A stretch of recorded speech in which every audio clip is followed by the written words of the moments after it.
Hey everybody, Lawrence here with Dirty Basic Terrain coming at you with another one. Ruins. Now, I'm pretty sure most of us have built ruins of some type or another. We'll get a piece of MDF or cut out the square, build a ruin building and stuff. Those are great. But that's all they'll ever be, is that one ruin building. There'll never be anything else. So, the best way to solve that is modularity. Don't build a single piece. You want to build multiple pieces and different lengths and shapes.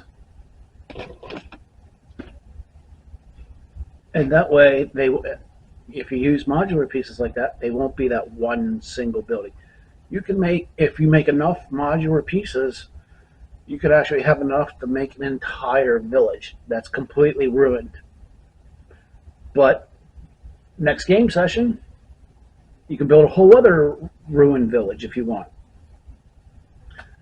Well, I'm going to show you how I went about making these, and I hope you guys get something good out of it. So let's get to it. Okay, here I'm using some graphics medium chipboard. For these particular ones, I'm measuring out 2 inches wide, and they're going to be 6 inches long each. The reason I'm making it wider than it has to be because I need to give the bases like a footprint. It'll help keep especially the straight wall sections from tipping over. But this is pretty simple. Now I just got to measure in 6 inches. I said, this is pretty simple. I'm doing all my walls in 3-inch long 3-inch segments, 3 inches and 6 inches, whatnot. And as you can see here, I'm using the bricks to get the right width for the bricks themselves. And cutting that little crescent shape so the walls won't tip over during gameplay. And it also helps for the aesthetics for putting grass and stuff. It makes it look pretty. Now here I'm using an offcut piece, and again I'm doing 2 inches. And these sections are going to wind up being 3 inches long. And if you notice, I'm using an elephant knife to make the cuts instead of scissors, because if you use scissors for the straight sections, it has a potential for warping the chipboard. And here, I'm just measuring out 3-inch sections, because these are going to be 3-inch long. 3-inch long wall sections. Pretty simple.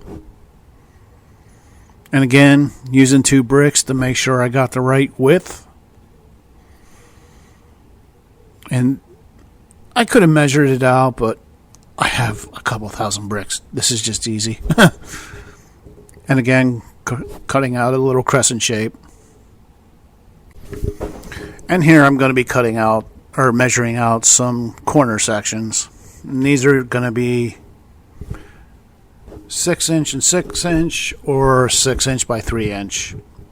It's just a matter of measuring out. The particular one right now is a 6-inch length and a 3-inch length. These are corner sections, so I'm cheating and using the corner pieces of the chipboard.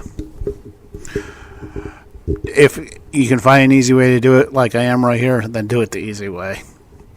And I'm only doing the thickness of the T-square that I'm using, which is only 1 inch wide, because you'll see in a bit, because I don't need to do the crescent shape, but for this.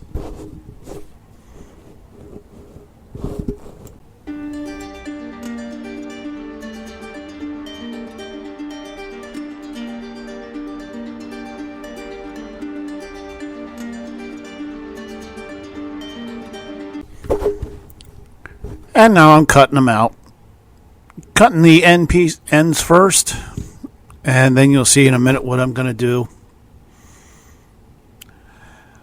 I'm not cutting, even though the corner pieces, there isn't any real danger of them tipping over. I'm still going to leave a little extra there, mainly for aesthetic reasons, for when I add flocking and stuff. It looks pretty. That's it. If you want to cut straight on the inside part of the corner, do it, because you can get away with that. Because, listen, the corner pieces are not going to tip over.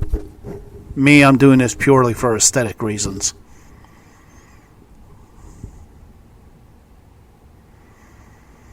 Now I'm going to take the bricks again, like I did before, and measure out how wide I need to keep that one little bit, and cut away some of this excess. And there you go. I said these corner pieces aren't hard. And I'm just leaving the excess on the inside part of the corner or the outside part of the corners just for aesthetics.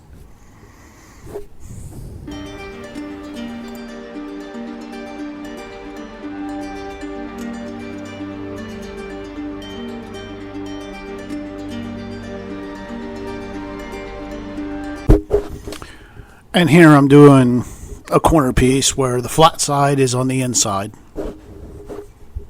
Of course, I'm using this one is 6 by, got one section 6, the other section is 6 inches.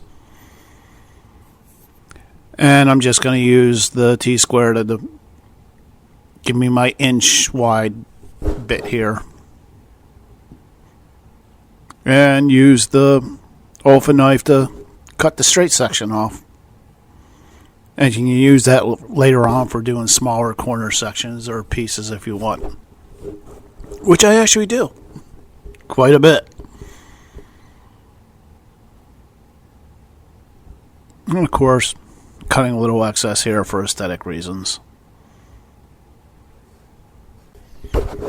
Okay, now the reason I went with 3-inch segments is because these bricks are 3/4 of an inch long. And that's divisible by 3. You know, I can get an even number of bricks into a 3-inch segment. Now I'm using hot glue to attach the bricks, obviously. The thing with the first layer of bricks on this chipboard is you're only going to want to do like 2 or 3 bricks at a shot. Mainly because the chipboard doesn't hold the heat well, and the hot glue will cool off, because I do have it on the low setting because I'm being a little bit cautious of it melting the foam itself. But here you can, once you get past that first layer and you're on your second layer, third layer, whatever, you can do more bricks because the glue will hold its temp longer. And another thing you want to remember is while you're actually placing bricks, make sure you offset the pattern from the lower level. So you are going to need a bunch of half bricks that you can take your standard bricks and cut it in half, which is pretty easy. Now also you'll notice that I'm actually leaving voids. I'm skipping over bricks that I'm not placing. Well, these are ruins, so it's not going to be a complete and pretty wall. Well, it's going to be pretty, it's just going to be kind of beat up, which is the end goal for these. So I'm skipping bricks and then just building up away from that. It will make sense later once I texture it and beat it up.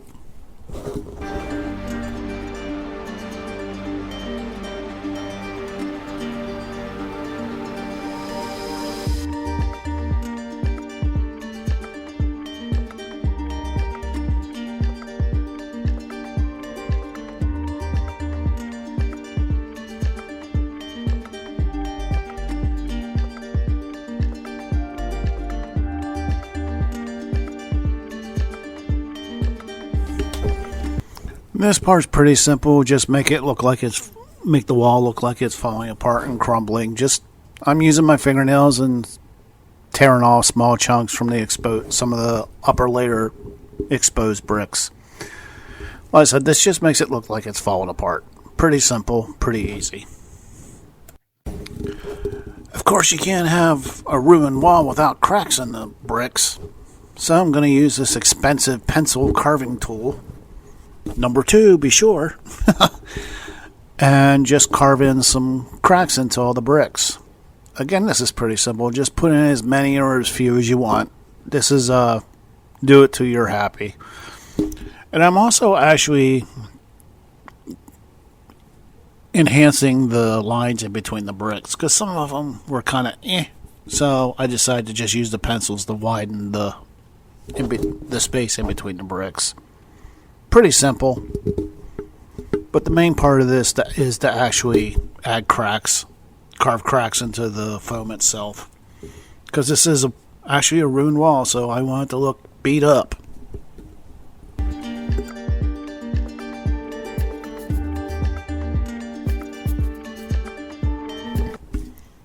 And this is pretty simple part, foil ball texturing. Because I want it to look kind of nasty and really old and worn out. And I'm even doing that to where the parts where I actually picked off foam, just to make it look even older than what it already does. It's a simple, well-used method, so if it works, I'm not going to fix it. And this method works well.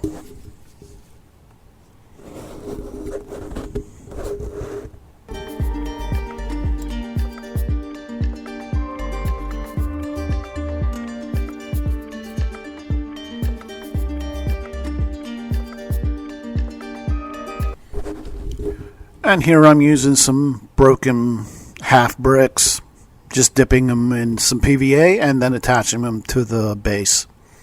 I said this is why I actually left that little bit there for aesthetics, to make it look pretty.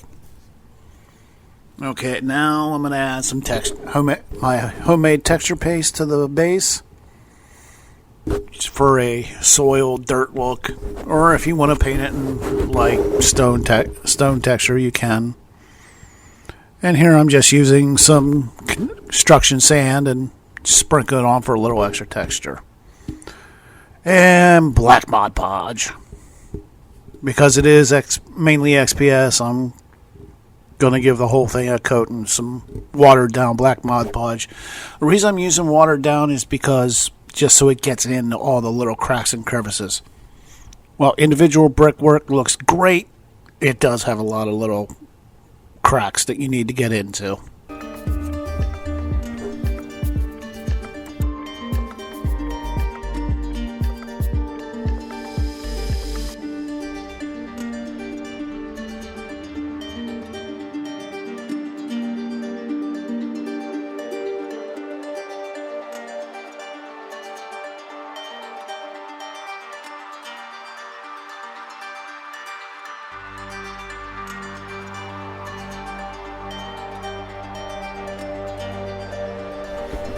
And here I'm just going to be giving the bricks a base coat of some dark blue gray, or any dark gray will do. I just like the look of the dark blue.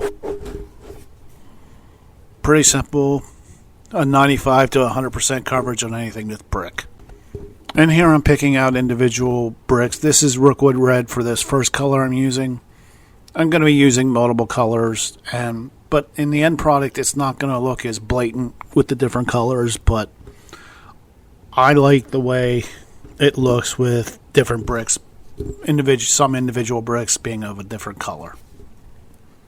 It looks pretty.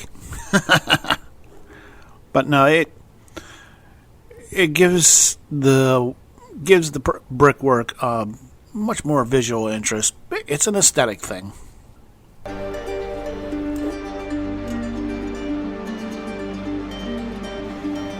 And here you can see I use multiple different colors. I use the Rookwood Red, I use the tan, I use like a light tannish green.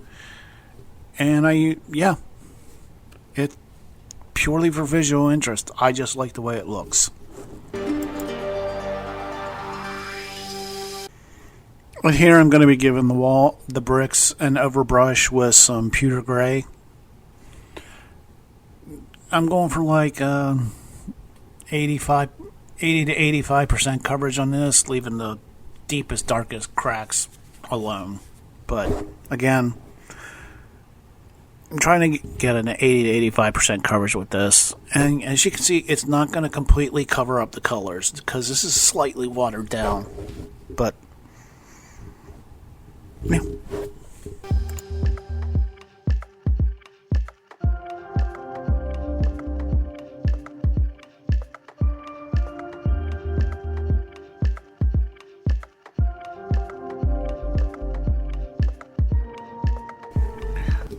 And here I'm going to be using a cheap makeup brush from a Dollar Tree and giving a dry brush with some granite gray to hit all the edges and highlights and make them pop a little bit.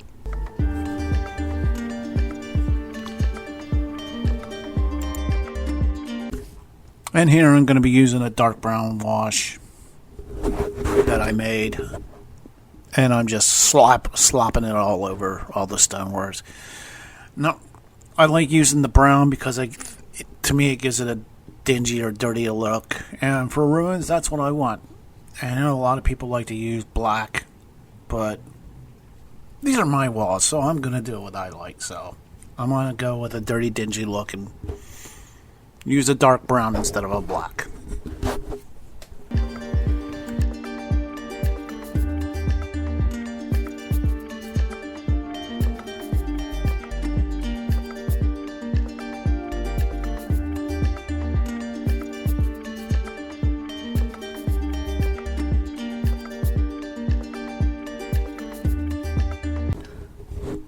Now that the wash is dry, I'm going to do a light highlight dry brush.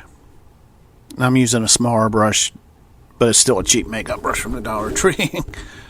But no, for this highlight dry brush, I just, on the sides, I want to just go from the top down to make it look like the light, sunlight or whatever is hitting it, and it's only highlighting the upper corners and edges.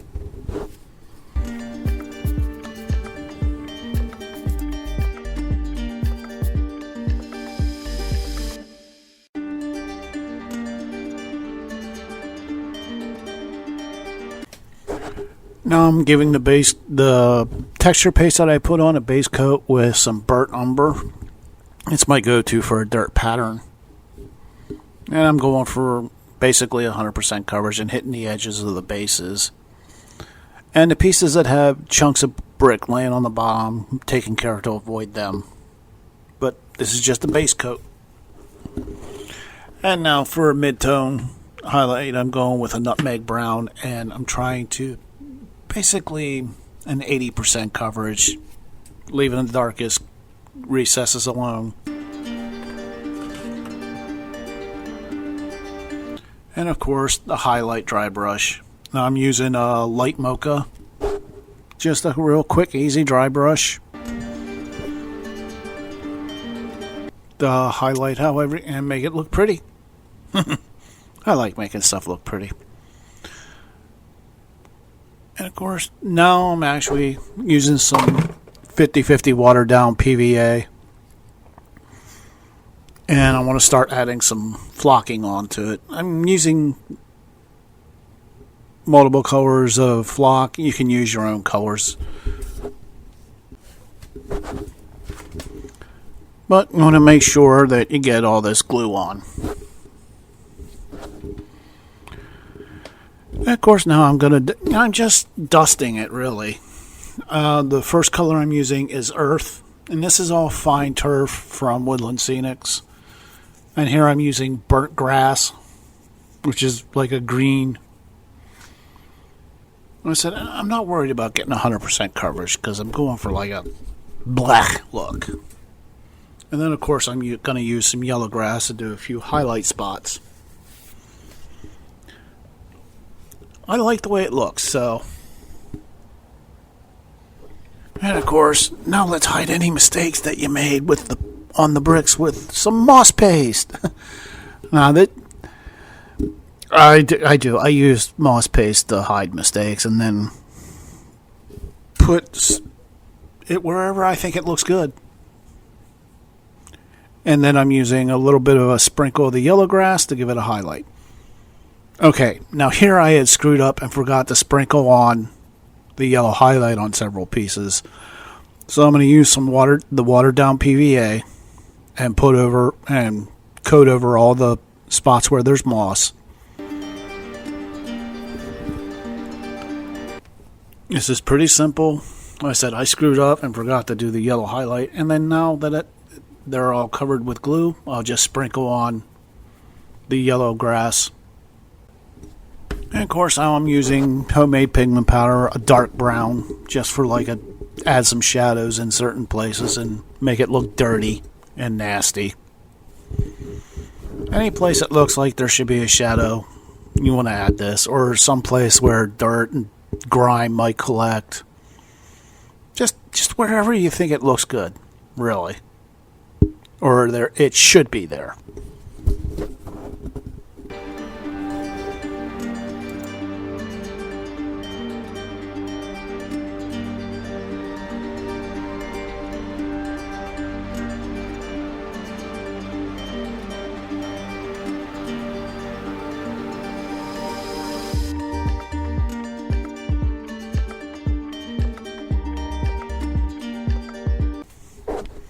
I'm going to seal everything in. For the pigment powder, I'm just spritzing it with some alcohol, and then for the flocking, use a pipette to put it on the flock, and then the watered down PVA on top of that.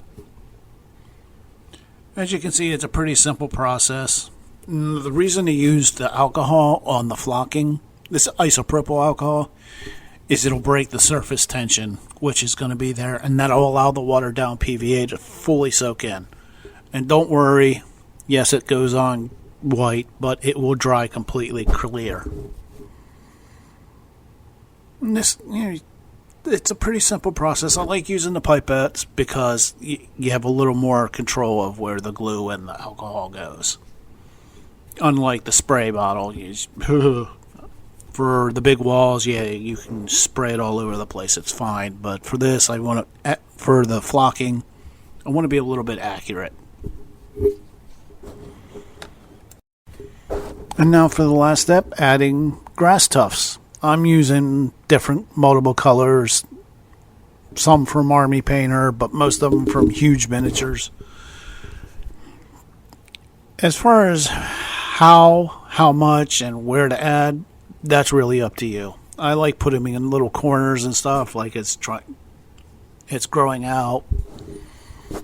I also like to add them into little corners of the wall itself to make it look really old. The older it is, I think the more you should add. But again, add until you're happy with how it looks.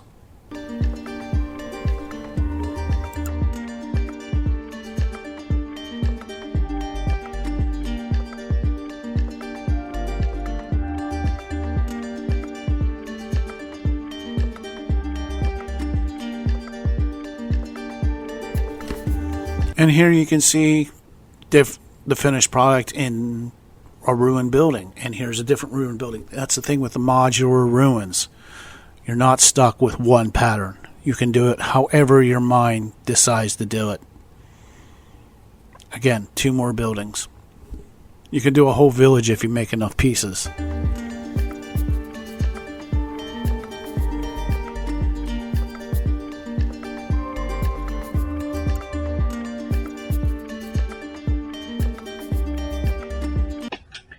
Hey everybody, if you made it this far, it means you watched it to the end. As always, I do appreciate that. Hey, if you liked the video, hit the thumbs up. If you want to see more, click subscribe. More are coming. Modular ruins, I mean, they're so much more useful than just a standard ruin. And this is going to be the way I'll go when I have to build like a ruined building or something like that. I'm just going to always go that way. The modular pieces are much more useful from game to game to game. Now, you may have to build a specific piece that isn't modular for 1 or 2 games, but the modular pieces are going to be much more useful over your lifetime of gaming. But again, guys, I hope you liked everything. But as always, remember, when you're making terrain, the only person you got to worry about is you, because it's your terrain.